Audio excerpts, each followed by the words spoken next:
What's up, guys? How's it going? It's John, Gamester81. This is part 2 of my series, What is the best HD NES to pick up?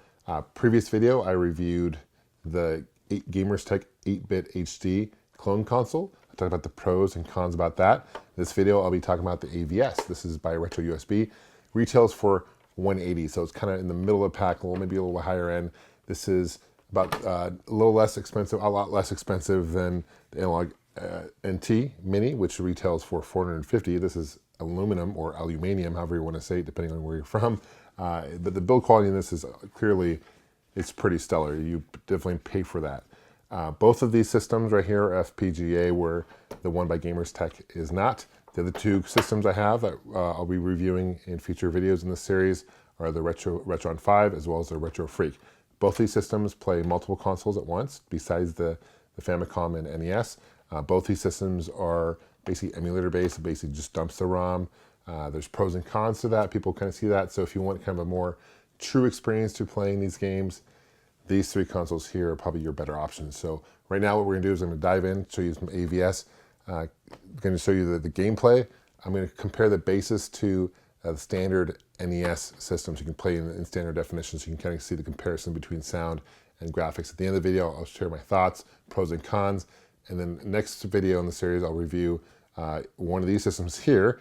So I encourage you guys to stay connected, stay subscribed. And then my final video will be a recap over all 5 consoles, comparing them all. I just wanted to kind of break it out because otherwise it'd be an extremely long video for you guys to watch. But personally, I don't have the attention span to do that to you guys for sure. But without any further ado, let's check out some gameplay and go from there.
So in conclusion, what system between the AVS by RetroUSB and the 8-bit HD by Gamestech, which is the best between these two? What is better? The 8-bit HD retails for $50 US, whereas the AVS retails for about $180, $175, depending on where you get it. So this is 3 times the cost of this, so keep that in mind. But as far as quality system, I'd have to go with the AVS. Just aesthetically, it just looks better, of course, but audio-wise, I don't know if you noticed, but 8-bit HD is a little bit more quiet. Now I've talked to Gamestech and they've told me that they're actually working on that fix, so the next round of systems should be improved because it is fairly quiet. I do actually like the colors on the 8-bit HD a little better. What's the biggest difference though, with obviously besides the price? The AVS will also play Famicom games, so there's a slot in here. It will play Famicom and NES games, where 8-bit HD does not. It also has a built-in Game Genie, which is nice. There's filters here, so you can do scan lines, you can, which is nice, where you can't do that in the 8-bit HD. This is a FPGA, this is not. That's the biggest difference. So between the two, I'd have to go with the AVS. The AVS definitely wins between the two. Although for $50, really, other than the audio being quiet, not a bad purchase for $50. Price is definitely right with this one. Another big difference is that the AVS does not come with any controllers, where the 8-bit HD comes with 2.